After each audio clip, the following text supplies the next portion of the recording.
আসসালামু আলাইকুম এভরিওয়ান। সবাইকে সাবিত এভিজনে স্বাগত। আশা করি সবাই তোমরা ভালো আছো।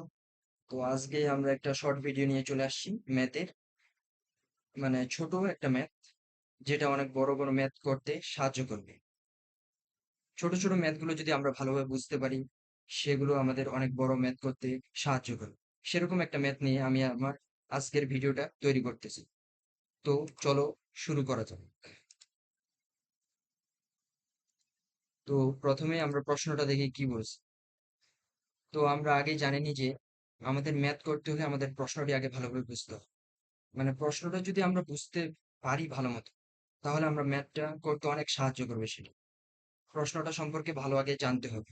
প্রশ্নটাতে কি বলছে, কি কি তথ্য দেওয়া আছে, এবং আমাদের কি করতে বলা হয়েছে, মানে আমাদের শেষে কি নির্ধারণ করতে হবে সেটা সম্পর্কে আগে জানতে হবে। তারপর আমরা ম্যাথ সলভিং এ যাব। তো প্রশ্নটা বলছে, আমাদের সেই সংখ্যাটি নির্ধারণ করতে হবে যা দ্বারা 3 কে গুণ করলে -1 পাওয়া যায়। কি? আমাদের সেই সংখ্যাটি নির্ধারণ করতে হবে যা দ্বারা 3 কে গুণ করলে -1 পাওয়া যায়। মানে আমাদের লাস্টে যে অ্যান্সারটি আসবে সেটাকে যদি আমরা 3 দিয়ে গুণ করি তাহলে -1 হবে। তো চলো শুরু করা যাক। ধরি প্রয়োজনীয় সংখ্যাটি x, তাহলে 3 ইন্টু এক্স ইকুয়াল -1।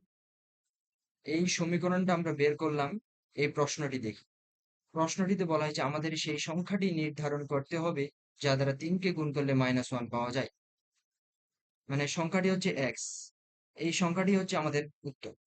তো এই প্রশ্ন থেকে আমরা একটা সমীকরণ তৈরি করলাম, 3 × x = -1। তো এক্স ইকুয়াল -1/3। তো সঠিক উত্তরটি হচ্ছে -1/3। এখন দেখো, এই সঠিক উত্তরের সাথে যদি আমরা 3 কে গুণ করি তাহলে -1 পাওয়া যায়।